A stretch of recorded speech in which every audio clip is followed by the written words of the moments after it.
So this is a conversation with Asada Israel. This morning I was watching Medea Goes to Jail, the movie, and in that movie, the antagonist, she had the man of her dreams as her fiance, and well, I guess he was the man of her dreams for real, but she had him as her fiance, and they was lawyers, and she winded up self-sabotaging her relationship, her career, all because of her insecurities.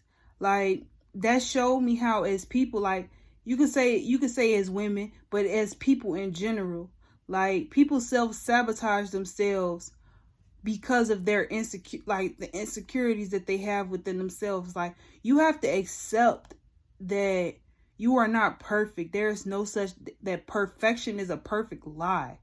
Like, you don't have to be the best. You don't have to do the best. You don't have to be the best. You just have to do your best. As long as you know you did your best, then hey, why not? Then hey, you won. Like, it's just there. Like, real bosses know how to take a loss. If you can't lose wholeheartedly, then you won't ever appreciate your wins with an open heart. Like, and then that actually blocks your blessings, because when you show God that you're not grateful for the win, for those little W's that you got, then you won't ever see a big W. Like, you won't always see your wins in lowercase. You will never see them capitalized. And that's what a lot of people fail to understand. Like, true power is in controlling yourself and how you transmute that energy within your environment. Like, and I say that because, like, the environment you create around you, reflects the type of person you become. So if you at home and you have a toxic household, then you will be a toxic person, and then when you leave out to the world, you will spill toxic hate. Whereas opposed to, if you cultivate a sacred space of love and peace at home, whenever you leave your house, you will cultivate that same energy, because you're serving from your overflow. You live in a life that's fulfilling to you. You're happy. Like, that's what a lot of people think, that spirituality is, tapping into your spirituality is something that is a destination. No, it's a journey that you have to learn yourself and how toxic your habits are. Like, I was just listening to a YouTuber I like to listen to, and she was saying that the baby in his baby mama situation, how when that breakup first started, she was trashing him, and he just went on about his life. And it's like, that shows you character, because they both experienced the same life, but they both expressed it differently. He was able to internalize and transmute that energy because he cultivated a level of peace within himself with the situation, whereas opposed to, she didn't have peace in the situation yet. For one, because she's going through postpartum, and that whole situation with the pregnancy, that plays a role in her mental health and how she expressed herself. Like, that's what a lot of people got to understand. Like, honestly and truly, she may be that person for real, but when she was going through, like, that pregnancy and the postpartum, it heightened whatever she was really internalizing within that relationship. So it's like, everything that she went through in the relationship, she released it, And it's like a lot of times, like, because of how society made mental health, made us look at mental health, we look at, when we see stuff like that, it's like, oh my God, why she gotta put all their business out? Like, no. Like, everybody deserves to release whatever pent up energy that they have in their body. They deserve to release that. How they do it is their karma at the end of the day. She may get a dude that do that same thing to her, and she realized how she hurt him. And that's the lesson that God want her to learn. But that is not our karma. That is not our card to pull for her to have karma. Like, to say that's her. Like, I'm just calling it how I see it. Because I know that what you give is what you get. That's why I said, like, that could be her karma. But I don't know. We don't know. We can't determine someone's fate.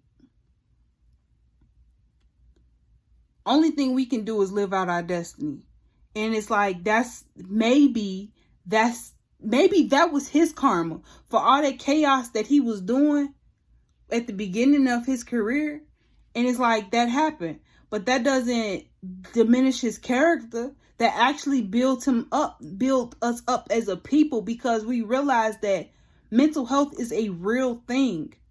It's okay to express how you really feel about things. It's a weakness to internalize it and act like it don't exist. That is how you get weak. That is how you get preyed on. That is how fear become an obstacle into you finding love for yourself and for others, and for you expressing love. If you got all of that pent up anger, fear, and resentment in your heart, you can never love someone truly how you want to be loved, how they need to be loved, because you're not loving yourself enough. And it's like, that's how we self-sabotage each other and ourselves. And it's like, that movie and her video really put that into perspective.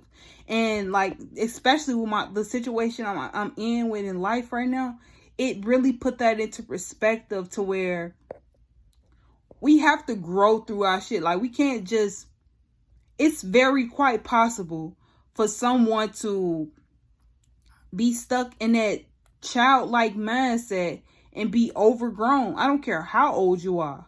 You can be 70 years old with a 17-year-old mindset, all because you haven't let go of that 17-year-old hurt. That hurt that happened when you were 17 years old.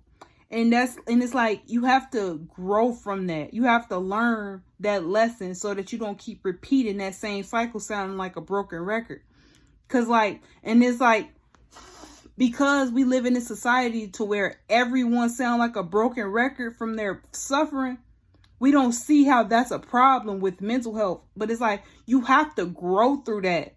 Eventually, that broken record not gonna play anymore. Then what? You gonna put another one on? Or you gonna buy the same one and play it until it breaks? Or are you going to, like I said, get a new one and put it on the thing and start over? Like, because every day we get a daily allowance of 24 hours. That is our chance to change by the choices that we make. It's like a clean slate. Like, no bull. Like, yeah, if you did something stupid yesterday, it may catch up to you tomorrow or today. But at the end of the day, every day is a new day to get it right the second time. Because who's to say that you did that yesterday and today you ain't learned from it? Like, that's what people got to understand. Like, we grow with time, not against time. Like, if you learn it from your lessons, if you really sitting with yourself and the Most High, you grow through the day. You grow by the day. Whereas opposed to, if you live it in your flesh only, then only thing you know is what your flesh knows. Self-sabotaging. Peace and love.